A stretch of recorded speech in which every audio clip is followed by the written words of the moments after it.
Dedeca, na última sessão do Conselho Universitário, o Fernando Costa apresentou um estudo sobre um suposto docente titular com 35 anos de casa, 7 quinquênios, sexta parte, e que tivesse a maior das gratificações possíveis incorporada, que é de reitor, e isso chegaria a um salário da ordem de R$32 mil. Só que tanto o Fernando Costa quanto o Paulão ganham mais do que isso. Você assume o compromisso de publicizar, inclusive a composição aparentemente inexplicável desses salários e de acabar com essa imoralidade? Eu acho que essa questão é uma questão complexa e acho justa você, em primeiro lugar, tocar. Eu gostaria, e não vou fugir dela, não, pode ficar tranquilo. O que eu acho é o seguinte, em primeiro lugar, nós temos que ter muito cuidado, e não estou dizendo que nós devemos proteger super salários e nada disso. O que eu estou dizendo é, nós precisamos ter muito cuidado com a questão salarial, principalmente da parte do corpo docente e dos funcionários da universidade.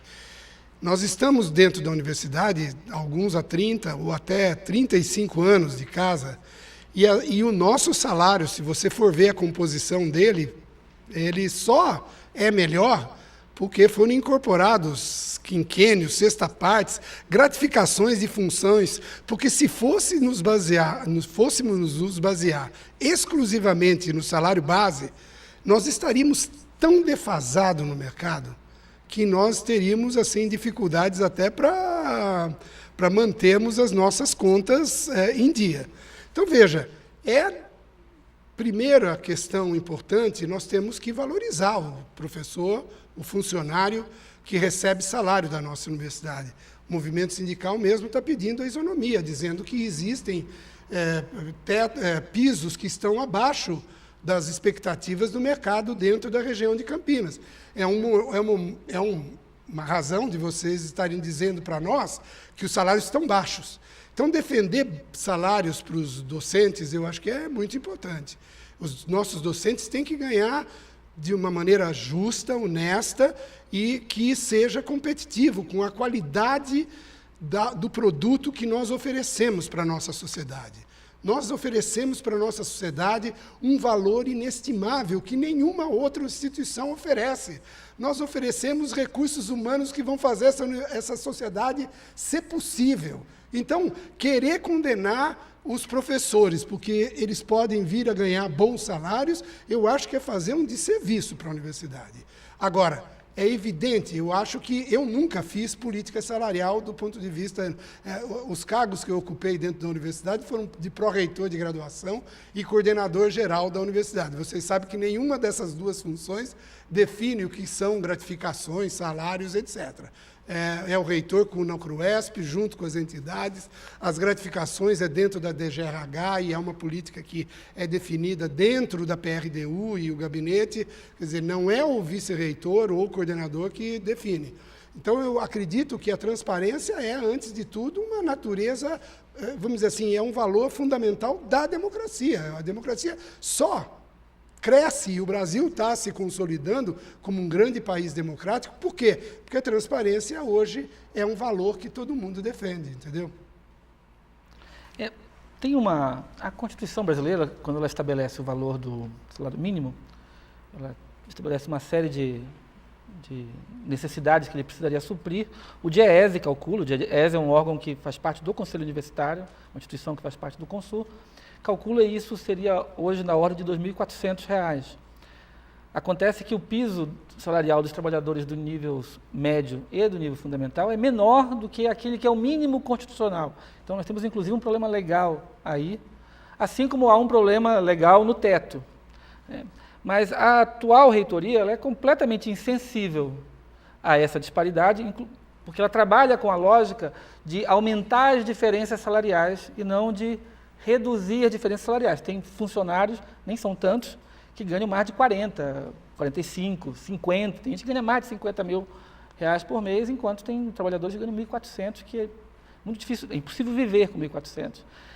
O que é que você pretende fazer para reduzir essas disparidades e não, como está hoje, elas estão aumentando?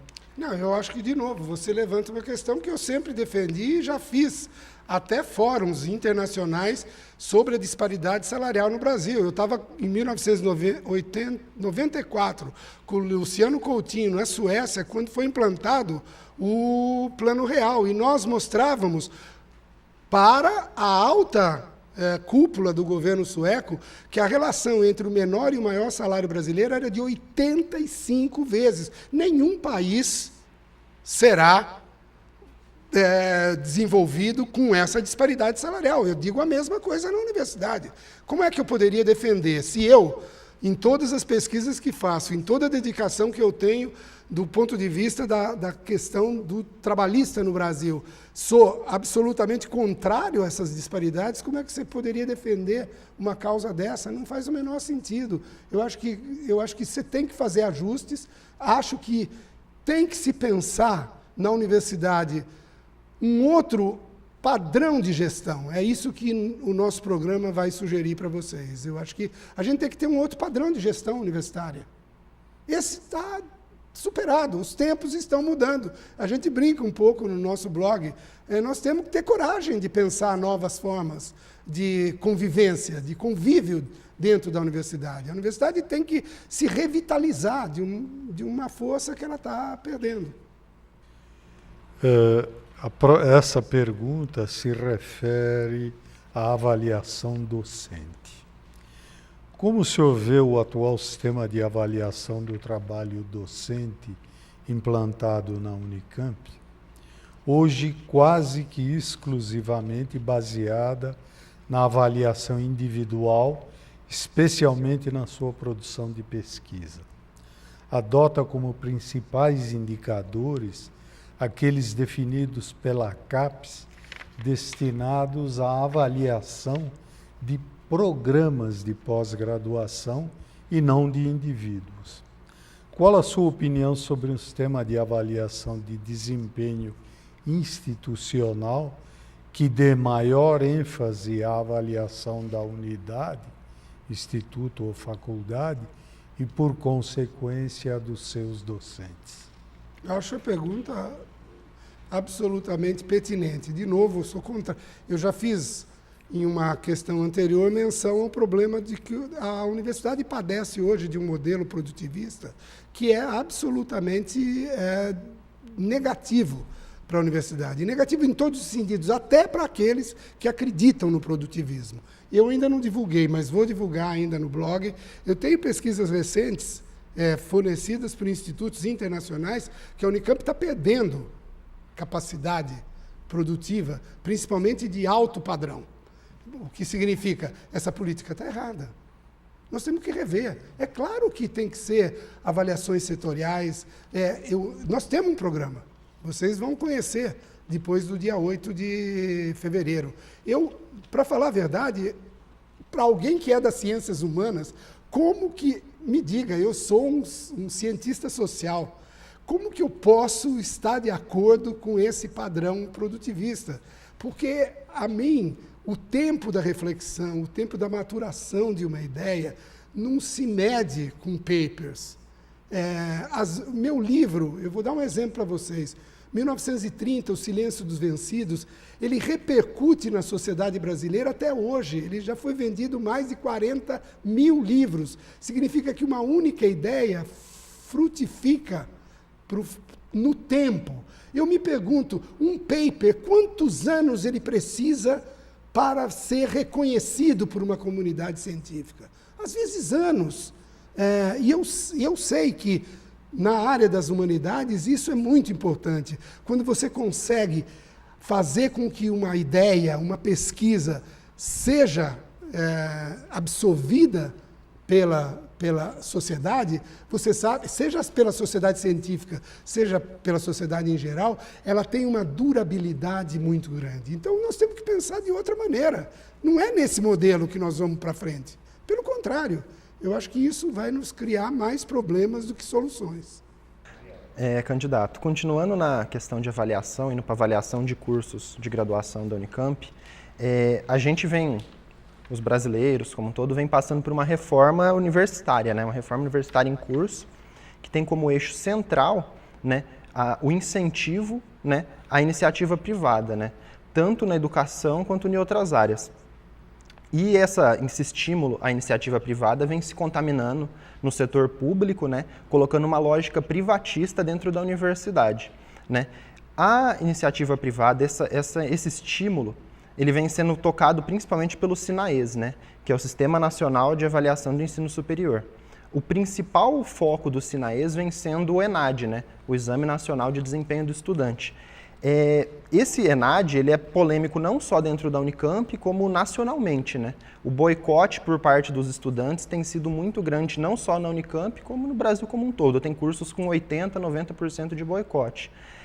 O senhor acredita que a Unicamp tem que continuar legitimando o ENAD como uma ferramenta do governo? O senhor acha que a Unicamp tem que continuar no ENAD? Eu acho essa pergunta também muito importante, porque eu fui pró-reitor de graduação e lutei para não entrarmos no ENAD, para começar. Porque eu acho que não é que eu seja, vamos dizer assim, absolutamente contra em princípio. O que eu acredito é que o ENAD, ele virou uma camisa de força dentro das universidades federais. Por quê? Em primeiro lugar, porque dentro do exame você condiciona o aluno a fazer o exame, porque do contrário você segura o diploma. Então, é evidente, o ENAD para o estudante de escolas federais é obrigatório. Ele não é uma opção ao estudante, mesmo que, vamos dizer assim, ele pode tirar 0 e receber o diploma. É facultativo a ele ir à prova, não responder nada, mas ele marcou presença, o diploma dele sai. Isso é bom? Absolutamente. Eu acho que é tão improdutivo que é um sistema de avaliação que avalia pouco. Em segundo lugar, no nosso caso, a minha objeção ao ENAD é com relação ao à nossa autonomia universitária. Autonomia universitária não tem adjetivo. Ou é autonomia ou não é. Então, a autonomia significa autonomia de ensino, de pesquisa, de extensão em todos os níveis. Se você, para a autonomia ser resguardada, eu não posso obrigar nenhum estudante a fazer exame dentro da Unicamp, porque essa exigência pela nossa autonomia não pode existir, qual é a eficiência e eficácia do ENAD para nós? Não é? Isso eu estou dizendo só do ponto de vista daquilo que orienta a gestão do ENAD, sem contar com os problemas que eu acho de ordem conceitual. Eu tenho sérias objeções ao modelo de exame que o ENAD realiza. Eu acho que, ainda tenho um pouco de tempo, eu acho que nós teríamos que pensar, e eu volto a insistir, a época que eu estava na pró-reitoria de graduação, eu acho que nunca as unidades de ensino e pesquisa levaram um pouco a sério o sistema de avaliação, nosso sistema de avaliação. Eu acho que é isso que tem que ser aperfeiçoado. Nós temos que aperfeiçoar o nosso sistema de avaliação. Nós é que temos que ser capazes de avaliar a nós mesmos. Eu faço o planejamento estratégico institucional da Unicamp. O Planes é da alçada da Coordenação Geral da Universidade. Nós chamamos parceiros de todas as universidades brasileiras e estrangeiras para nos avaliarem. Mas o controle do processo é nosso. Nós é que sabemos o que nós queremos melhorar e o que deve ser feito para o aperfeiçoamento da universidade. Tem que ser um instrumento nosso. A autonomia tem que ser plena nesse sentido. Comentando um pouco sobre o ENAD, as entidades, os estudantes em geral, eles têm colocado que o ENAD ele tem servido mais como instrumento de propaganda das universidades privadas, né? A Universidade X ficou em primeiro lugar no ENAD. Universidade Y, né? As universidades vão utilizando mais como uma forma de autopromoção do que como avaliação efetiva, né? O senhor já se colocou como favorável à avaliação interna. A gente gostaria de saber se o senhor acha que a avaliação institucional dos estudantes, né, que é o dia interno de avaliação de curso, ele serve mesmo como avaliação paralela dos cursos de graduação como um todo, né, avaliando infraestrutura, quadro docente, disciplinas oferecidas.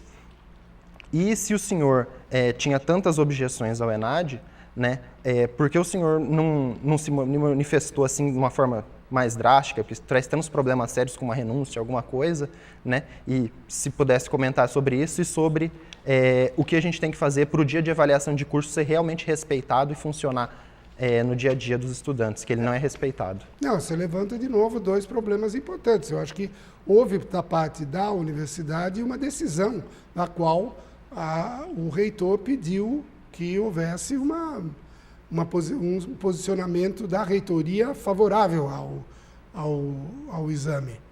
E, na verdade, os votos de cada um desses que estiveram presentes na votação nesse momento foram muito baseados naquilo que a universidade achava que não podia mais. Havia todo um pressuposto de que a Unicamp estava se recusando a participar do ENAD porque havia uma certa resistência quase que político-ideológica com relação ao governo federal, uma vez que o governo federal era dirigido, né, na ocasião, por um governante que, de uma certa maneira, estaria contrário ao Estado de São Paulo.